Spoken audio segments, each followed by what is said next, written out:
Bachelor's degree in philosophy from Occidental College and 2 master's degrees, one in international relations from Johns Hopkins University School of Advanced International Studies, and the other in public policy from Duke University Sanford Institute. In addition, he holds a law degree from the School of Law at the University of California at Berkeley. I had one more little piece here I wanted to add to this. No, this is the really important part. We welcome Stacy back, not only as a representative of the many networks served by K4Health, but also as a professional who has spent his career with one foot on the supply side of knowledge transfer and the other, simultaneously, on the demand side of information needs in the field. Knowing both sides so well, he has been a conduit of knowledge flow and speaks with personal authority on this subject, so welcome back. It is wonderful to have you here. Oh my goodness, thank you very much.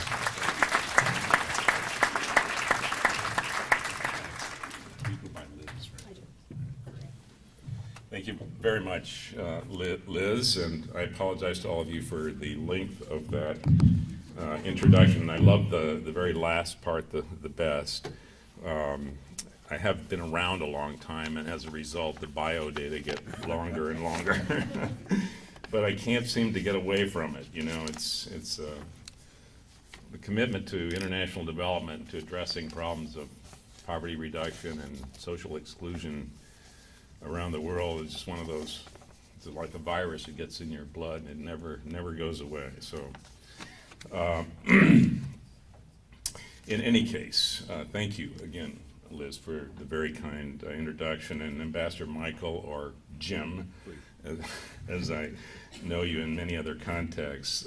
It's wonderful to be back here at USAID, to see a lot of former colleagues and a lot of folks that have come in either since I left or read more recently, and whom I don't know, but congratulations to you all on your choice of professions and on your joining this agency in its work. I had a wonderful quarter of a century with USAID around the world, and I've often wanted to come back, maybe after the Peace Corps, just as it was before.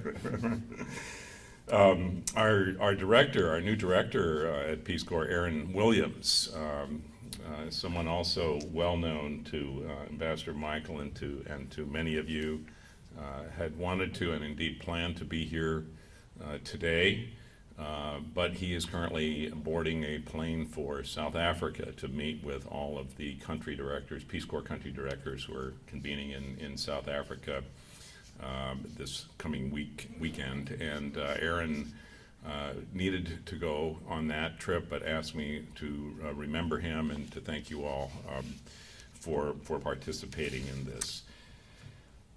Aaron and Jim and I actually used to work together at USAID, often in the same office during the transition in the early '90s, especially. So it's great to have these connections. Aaron and I started out together in adjacent cubicles in the USAID mission in Port-au-Prince, Haiti in 1979, November 1979, 30 years ago. So when you look in the cubicle next to yours today, remember 30 years from now, you may be working again with that same person.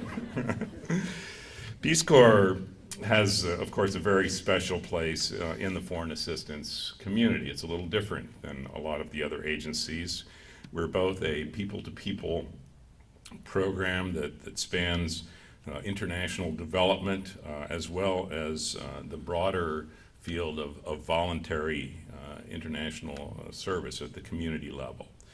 Historically, we have maintained our credibility abroad by protecting our autonomy and our institutional integrity, as was articulated by our very founders in 1961, at the same time USAID was founded by some of the same people.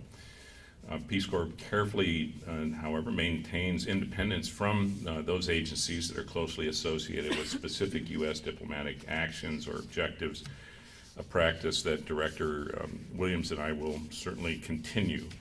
But this autonomy from U.S. diplomacy or within U.S. diplomacy does not mean that Peace Corps is unwilling or unable to collaborate extremely closely with the sister agencies of the United States government overseas. Back in the old days, at the time I was a volunteer, volunteers pretty much actively or even proactively avoided contact with the embassies and with even with USAID programs. And while that situation has fortunately changed over the decades, the autonomy of Peace Corps remains important to our effectiveness as an apolitical, community-based, capacity-building organization overseas. But as Ambassador Michael noted, in recent decades, both Peace Corps and USAID have benefited from much closer technical cooperation. While closer technical cooperation does not affect or dilute the autonomy and unique role of Peace Corps, it does better prepare Peace Corps to meet the demands of the next half century of international service requirements. Our host countries and our counterparts are always asking us for more highly trained, more highly skilled volunteers and for more sophisticated programs. And this is particularly true in the public health area. It's also true in education, in agriculture, in small business development, et cetera.